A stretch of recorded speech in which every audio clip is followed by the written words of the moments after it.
Sa debut game ni Jimmy Butler sa Golden State, sila naman ngayon na nagkaroon ng comeback mula sa 24-point lead ng Bulls. Nakalamang din ang Golden State after ng game ng nasa 21 points. Si Butler nasa 25 points at 17 points ang ginawa niya nung second half. Meron din napansin doon na parang iba ang pangalan ni Butler sa likod ng jersey niya. Merong nadagdag. Kung merong Gary Payton II, naging Jimmy Butler III naman siya. Base kay Butler, ito talaga yung pangalan niya at anniversary din ng pagpanaw ng kanyang airpot kaya ito yung gagamitin niya buong karir. Yung jersey number 10 naman na ginamit ni Butler, base kasi yun sa mga football player na legend. Ngumingiti na rin ngayon si Jimmy Butler sa mga ka-teammate niya at maipipinta na rin yung ngiti ng isa pa niyang teammate, si Steph. Kasi halos kalahati ng season, buhat na buhat ni Steph yung offense ng Golden State.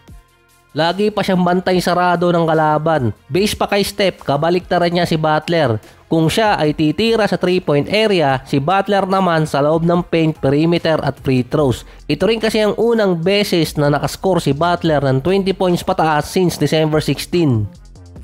Meron pang natitirang 30 games sa Golden State. Nasa 26-26 record sila ngayon, tabla sa Sacramento at Phoenix Suns. Kailangan nilang lumamang ng isang panalo sa dalawang teams na to. Lamang sa series ang Kings at Suns kontra sa kanila. Kaya hindi pwedeng tumabla ang Golden State doon kung gusto nilang makapasok dito sa play-ins kasi nasa dalawang team na yon ang tiebreaker. Ang pinaka-safe sa Golden State kung play-ins man sila aabutin ay yung nasa number 7 or number 8. Kaso yun, nasa 4 games ang hahabulin ng Warriors. Meron agad silang -4 sa 30 games na natitira. Sa Miami, nagagawa dati ni Butler na kahit anong standing, nadadala niya sa playoffs yung Miami Heat. Merong mga teams ang nag-improve ang lineup dito sa West kumpara sa Golden State. Andyan yung San Antonio na 4 games ang hahabulin until number 10, lalo na yung Sacramento nag-upgrade pati Dallas at Clippers. Sa next 3 games ng Golden State before All-Star break, kailangan nila makuha yung panalo versus Bucks, Mavericks at Rockets.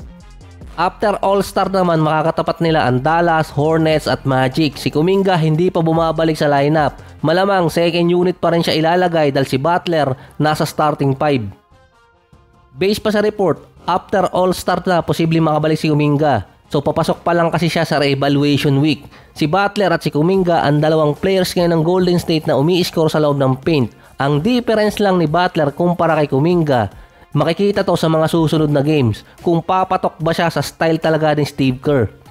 3-point shooting team pa rin ang Golden State. Hindi kilalang 3-point shooter si Butler. Nasa 33% lang siya sa kanyang buong karir.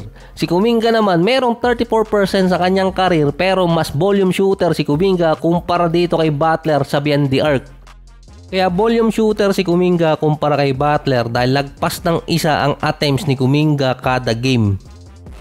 Based naman kay Steve Kerr, si Butler yung sagot nila sa problema nila sa clutch dahil dun talaga sila nayayari sa buong season. Isa pa rin sa pinaka-clutch na player si Butler kapag healthy.